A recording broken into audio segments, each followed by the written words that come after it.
Et yo les gars, je suis contente de vous retrouver aujourd'hui pour un nouveau vlog. Ça faisait longtemps depuis le début du confinement où j'ai fait les 2 semaines de vlog. Après j'ai arrêté les vlogs, enfin là ça va faire peut-être 3 semaines que j'ai pas fait de vlog. Ça commence à dater mais comme quoi on finit toujours par revenir aux bases. Les vlogs c'est quand même le truc qui est le plus présent sur cette chaîne YouTube et j'adore ça. Aujourd'hui on se retrouve pour une journée banale et comme les autres, une journée de confinement avec mes poneys à la maison, ce qui ne change pas du reste de l'année. Mais il y a un petit truc spécial qui a changé depuis les derniers vlogs, c'est que les chevaux ont un nouveau terrain, ils ont un nouveau pré dans mon village. Si jamais vous ne voyez pas de quoi je parle, si vous n'avez pas suivi les événements, si vous ne nous suivez pas sur Instagram et si vous n'avez pas regardé la vidéo de la semaine dernière, je vous la mets dans le petit i et comme ça répondra à toutes vos potentielles questions à propos de ce pré, de ce nouveau terrain, etc.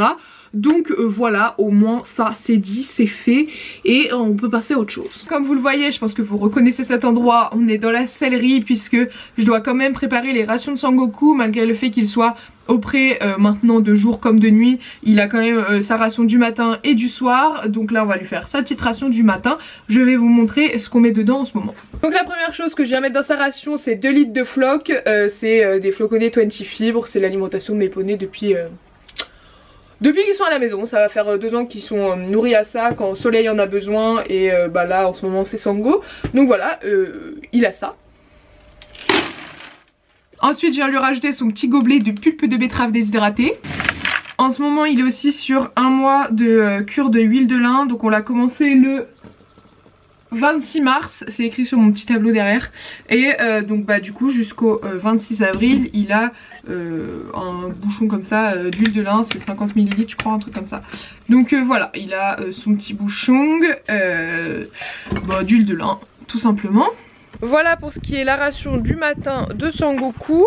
Ensuite ce que je fais c'est que je viens chercher avec mon verre doseur, je prends 2 litres d'eau et comme ça je mouille le tout parce que la pulpe de betterave déshydratée c'est un aliment à donner absolument réhydraté. Ça peut prendre jusqu'à 4 fois son volume, donc autant vous dire que si ça gonfle sans eau directement dans l'estomac du cheval, ça peut faire des bouchons œsophagiens, ça peut être très très dangereux. Donc voilà, on rajoute toujours de l'eau quand on met de la pulpe de betterave. Il y a des consignes qui disent que quand ça excède pas 40% de la ration, là ce qui est pas le cas puisque ça doit représenter ouais, ça doit représenter même pas 20% de la ration. Bah, je pourrais ne pas le mouiller apparemment, mais moi j'ai pas du tout confiance en ces trucs là. Donc je rajoute de l'eau, c'est quand même beaucoup mieux. Et au moins on a 0 risque de faire un bouchon. Donc voilà, maintenant je m'en vais avec ma mixture, direction le pré. Et on n'oublie pas de prendre les 2 petites carottes du matin. Floup! Et on y va! Donc voilà. Fais-toi plaisir. Et merci. Bah allez. Ok, bah va manger. Bisous. Voilà, c'était le petit appel de Mareva. Voilà, c'est tout. Bon bref, nous voilà arrivés du coup auprès des Poons. Donc, petit saut. On va aller donner à manger. Les babies. Maman, vous êtes beaux. Et je sais qu'on va me faire la remarque parce qu'à chaque fois que je nourris Sango et pas Soleil ou que je nourris Soleil et pas Sango, on me fait la remarque. Chaque poney a des besoins différents. Faut savoir qu'à l'heure actuelle, Soleil, il est gros, il est gras, c'est une boule de graisse. Il a pas du tout besoin de ration de céréales en plus de son herbe ou de son foin à volonté. Vraiment pas du tout. C'est déjà une boule d'énergie et une boule de gras. Si en plus de ça je viens lui rajouter des céréales, mais alors là moi je ne m'en sortirai pas. Donc voilà, l'herbe, le foin ça lui convient très très bien. À l'heure actuelle il a strictement pas du tout besoin d'avoir des rations de céréales. Par contre le petit minou là-bas, lui, il en a carrément besoin. Donc c'est pour ça qu'il va venir manger. Et je vais enlever les carottes parce que les carottes c'est pour après. Et on va mélanger avant quand même. Hop. Oh c'est bon ça maman. oh là là, c'est le bon petit déjeuner. Le Kinou il est là-bas en train de manger, le gros lard il reste à proximité si jamais à la fin il y a des petites miettes à ramasser. Et moi là ce que je vais faire c'est que je vais venir re-remplir la baignoire. Donc je prends un bidon et du coup je remplis le bidon d'eau. Et je mets 20 litres le matin, 20 litres le soir.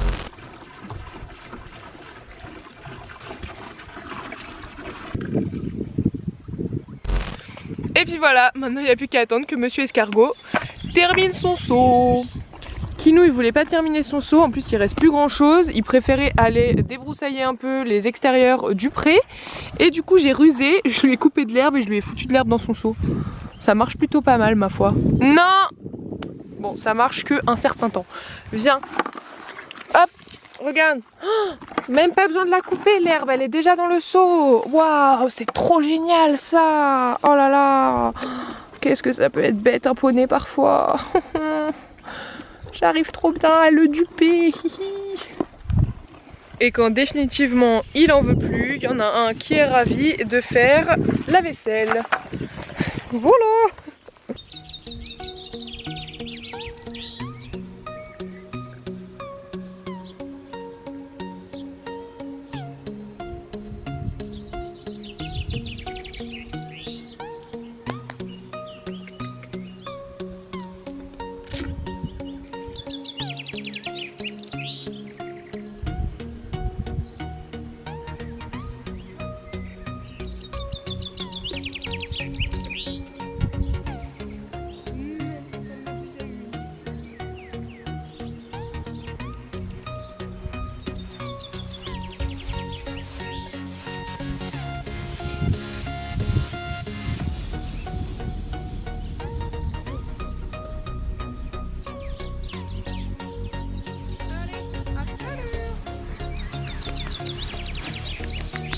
Bon bah voilà, Sango il a mangé, ils sont casqués, ils ont de l'eau, je peux rentrer à la maison et je reviendrai les voir dans l'après-midi.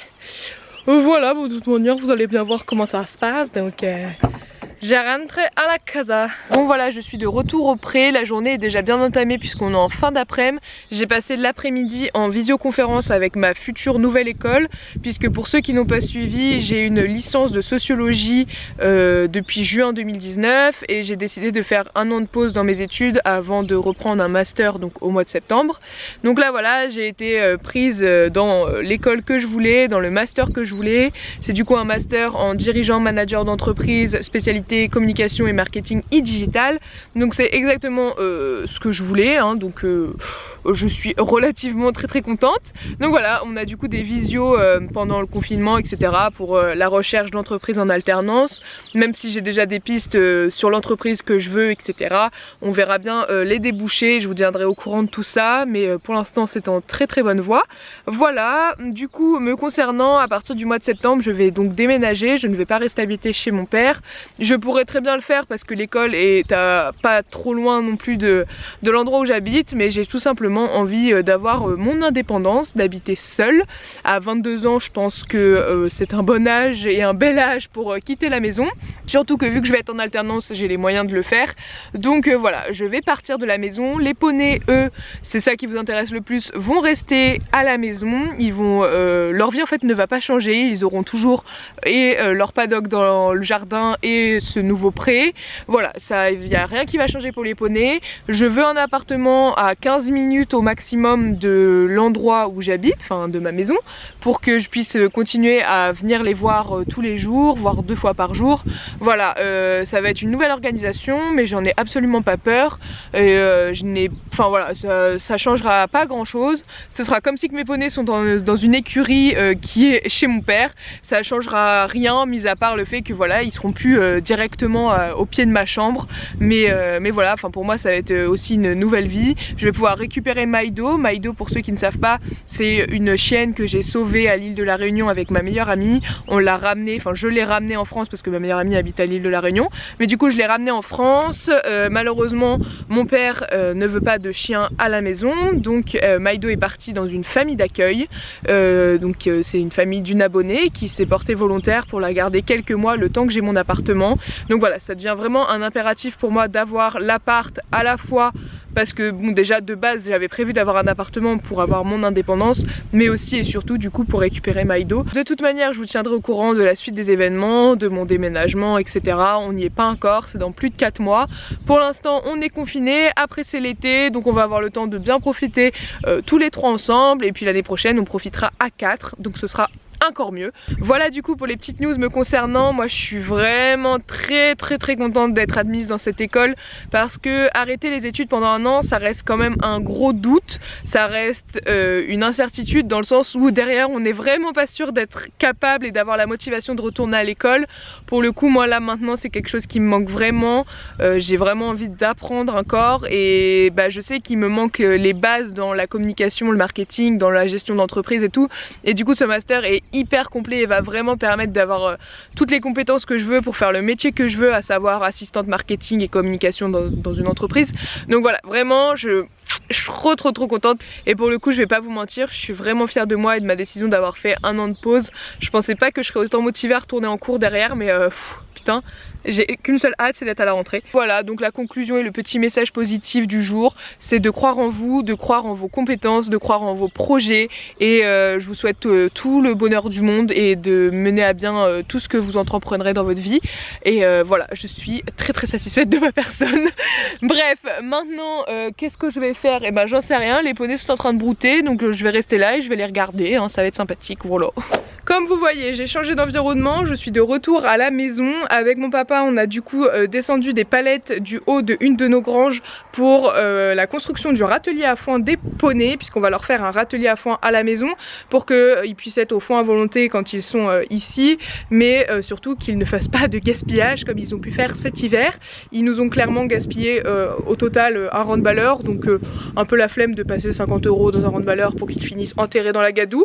Donc voilà, on se lance dans la construction d'un râtelier, on a notre petit plan parfait en tête et tout, donc maintenant il n'y a plus qu'à le réaliser. Si vous voulez je le ferai avec vous dans un prochain vlog, mais voilà, donc c'est une bien bonne chose de faite. Les palettes sont très lourdes, ça fait très mal au bras, mais au moins ça fait les muscles, ça a fait ma séance de sport du jour.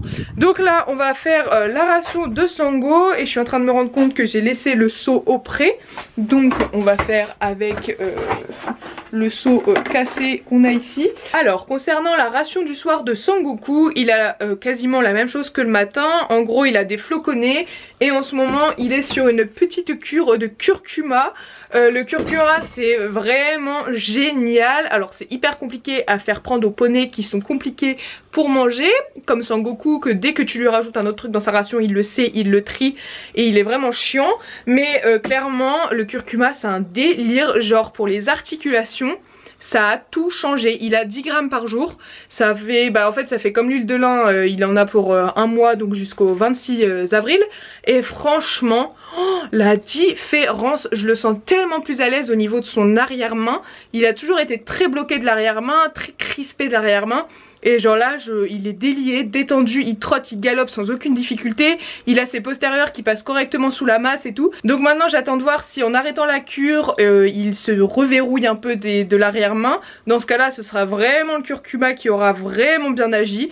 Et donc je vous en dirai des nouvelles, mais jusqu'à maintenant je suis vraiment très satisfaite. Et du coup vu que le curcuma c'est très compliqué de lui faire manger, je suis pas très chiante avec lui. Il a du mal à manger ses betteraves, donc le soir je lui mets que les flocs et le curcuma. Je lui rajoute pas la betterave en plus parce que là ce serait la ration de l'enfer et il la mangerait pas, donc je lui mets floconnés, curcuma, et le matin il a du coup les floconnés et la betterave. Au moins on fait un mix et on évite de lui donner trop de trucs qu'il aime pas en même temps.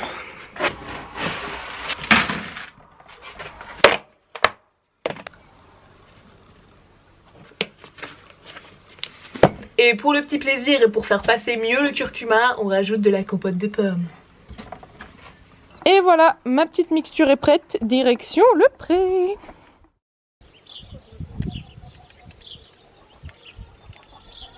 Allez, vas-y, allez, ouais.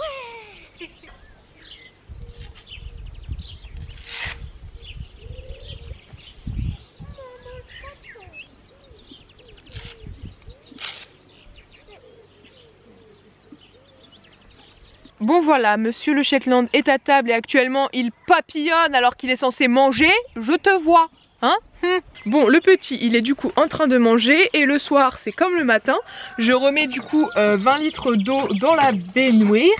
Comme ça, ils ont de l'eau pour toute la night. Allez, on fait couler. On a une nouvelle tradition depuis qu'ils sont prêts, ça s'appelle l'inspection générale des tiques. Donc les tiques, c'est des méchantes petites bébêtes qui peuvent venir se loger surtout dans les tout petits endroits un peu inaccessibles comme tous les plis au niveau de l'auge aussi. Et jusqu'à maintenant, ils en ont pas eu, donc on n'est pas sur un terrain à tiques. Et ça, c'est plutôt cool. Parce que là-bas, en vrai, les herbes sont relativement hautes et les tiques, elles adorent ça. Mais on est relativement tranquille. Et mon pote, t'as vraiment une carrure de bœuf. T'es un bœuf. Franchement. Oh, mais regardez-moi ça, quoi. Là. T'es trapu, hein. Oh là là. Mon Dieu. Tu veux pas en donner un peu à Sangoku? Ça lui ferait pas de mal.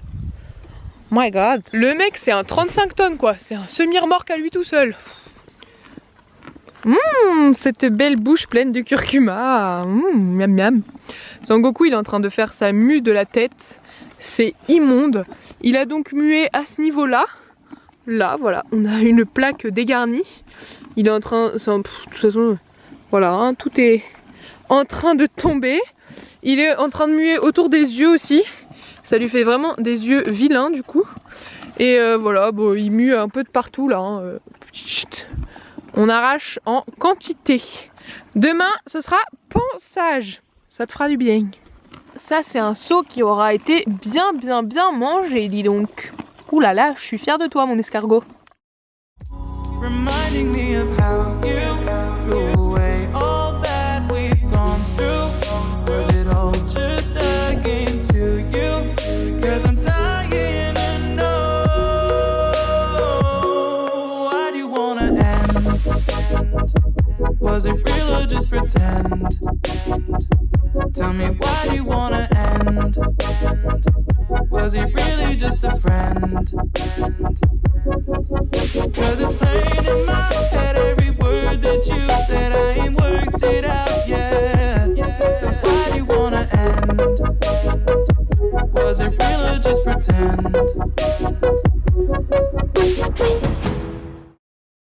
Bon bah voilà, j'espère du coup que ce petit vlog auprès vous aura fait plaisir. Je vous fais des gros bisous et je vous dis à très bientôt pour une nouvelle vidéo. Ciao!